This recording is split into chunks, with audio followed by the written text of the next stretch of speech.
has a lot of flaws, I think, because if you don't know what the golden standard is, you will automatically train your network to be flawed as well. It trains on its input, and if your input is not correct, or if you don't know if it's correct, then you train it biased.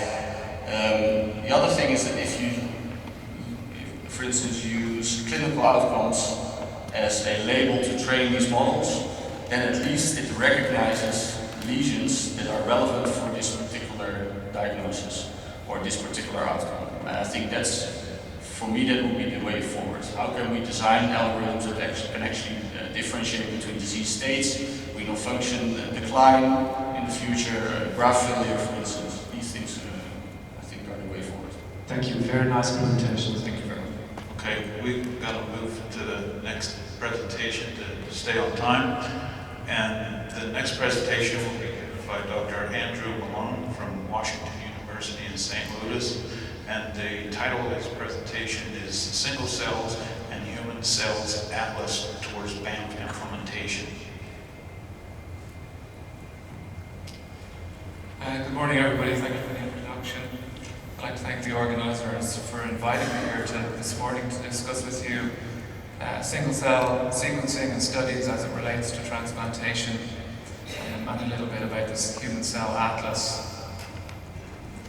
So my disclosures are none. As an overview to this talk, I'm going to give you more of a 30,000 view look at the whole single-cell sequencing process, starting off by where it all started with plate-based technologies, moving on to the more modern droplet-based methodologies. And bioinformatics is a very important part of this type of experiment, and I'll give you an overview of the kind of approach we use to try and interpret this massive amount of data that you'll get from a single-cell experiment. I'll talk a little bit about technical hurdles. In particular, we can do single-cell RNA sequencing or other sequencing, as well as the single nuclei RNA sequencing and other sequencing. And then I'll wrap up by looking at some of the studies that we've done applied to kidney transplantation. So first is probably been the goal of biologists and scientists for many years to be able to actually delve into one single cell and look and see what's going on. But only recently have we been able to harness modern technologies to do that. So the first single cell technology is basically used a plate-based approach where you took your tissue of interest and dissociated it into a single cell suspension, usually using an enzymatic approach. And then you would manually pick each cell and put it into a single well, a multi-well plate rather. More modern plate-based approach would use a robotic arm. And then you fill that plate with one cell in each well. And each well would have all the reagents required to perform the downstream biology or experiments such as reverse transcription of the released mRNA from that lysed cell within the well at the plate, amplification of cDNA, and creation of a library for RNA-seq. So there's some limitations with this type of approach, as you can imagine. First of all, it's quite tedious. Second of all, you can only do a few cells, and it's relatively expensive because the amount of reagent that you use in each well is proportionally much more than you need for the one single cell in that well. So as this process of this technology developed, there's a number of slightly different approaches in terms of RT amplification and sequencing. For example, do you target the poly-A tail of mRNAs that are released from a cell, or do you use other methodologies? When you amplify the cDNA, because you're starting with such a small amount of mRNA in each cell, you want to be careful that you're not amplifying artifact. So there's a number of different methodologies used in that step. And then finally, you have a library, and each well is basically a bulk RNA-seq experiment. So moving on then to more recent developments, the droplet-based approach for single-cell sequencing. There's three main methodologies used currently: the drop-seq method, the in-drops method, and the 10x genomics method. And this basically takes a microfluidics chip with a number of channels within that chip, and it allows you to capture aqueous droplets of about 2 nanometers in size. The aim being to have resulting droplets that each contain one cell and one bead. And a manufactured bead in that droplet is basically a bead that has a number of, or thousands of oligos covalently bound to that bead. And on those oligos are basically a number of sequences that are important for subsequent reactions. There's a barcode that identifies that cell in that droplet. And then on each oligo of that droplet, there's a different barcode, or UMI, which identifies the unique molecule. So the DropSeq and the InDrops method were actually described in the same article in Cell Journal in 2015. And the basic setup is pretty simple, and a picture of it is on the right-hand side of this slide. And it can be jury-rigged by anybody in their lab, really, and it's quite versatile. The other methodology, the 10x genomics, is a little bit fancier, and it's shown here. It's a commercialized product, which many people use now. There are a number of downfalls and pitfalls with the earlier DropSeq and InDrops method, and the main ones being that you lose a lot of cells during the process. You don't capture every cell in every droplet, and 10x has improved upon that to increase the capture rate of your single-cell experiment.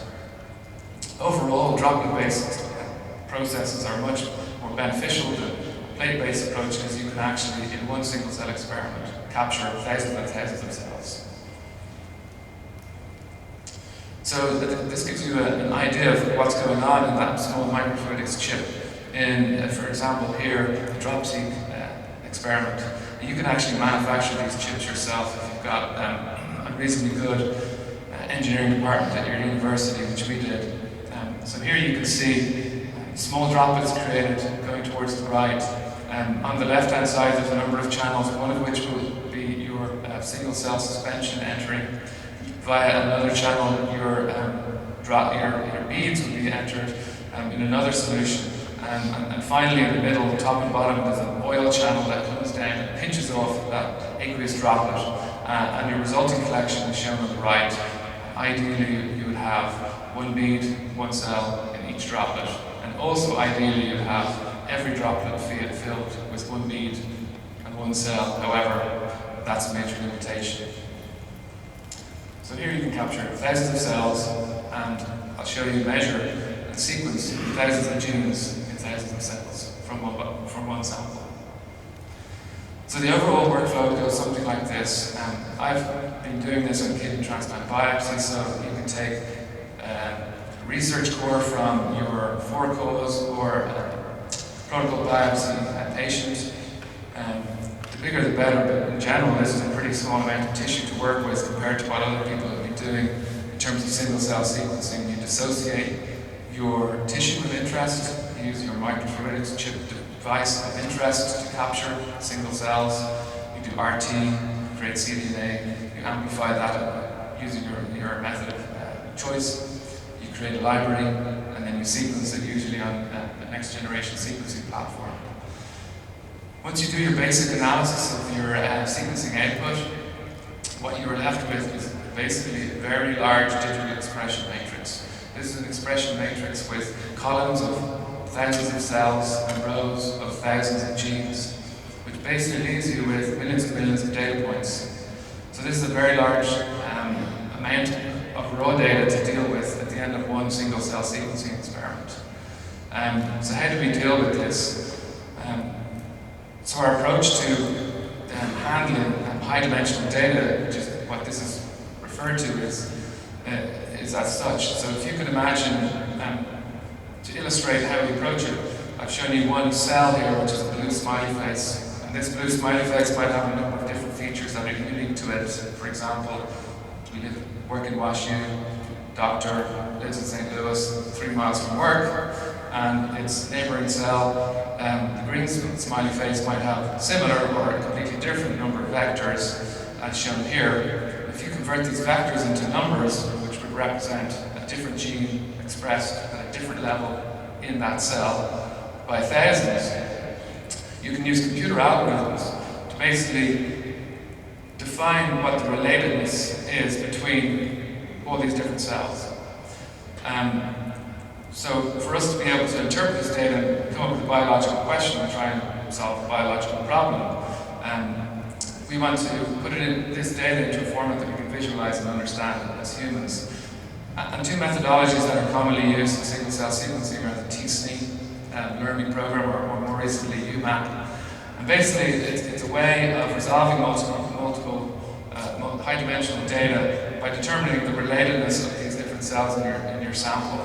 And you can be as stringent as you want by plugging in various parameters into your program. And what it does is basically group or cluster all of these cells depending on how related they are. And you can be very stringent to have, say, 10 or 20 or 30 different separate clusters in that experiment, or be less stringent and have 2 or 3 or 4. The overall goal is to get a picture of what's going on, but you also need to be able to interpret the biology of these clusters. If you're too stringent and you have 20 or 30 clusters in your picture, you might be actually amplifying artifact and not biology. So there's kind of a sweet spot that you need to be able to determine based on doing this a number of times on your tissue of interest. So just to touch upon the technical hurdles of using single-cell sequencing, actually, when I say single-cell sequencing, a modification is also single-nuclei sequencing.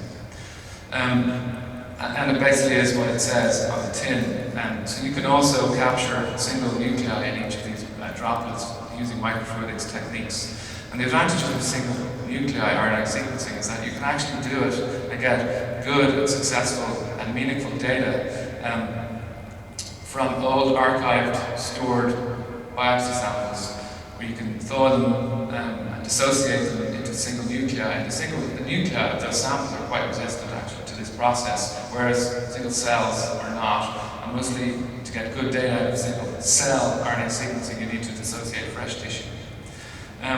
But one of the disadvantages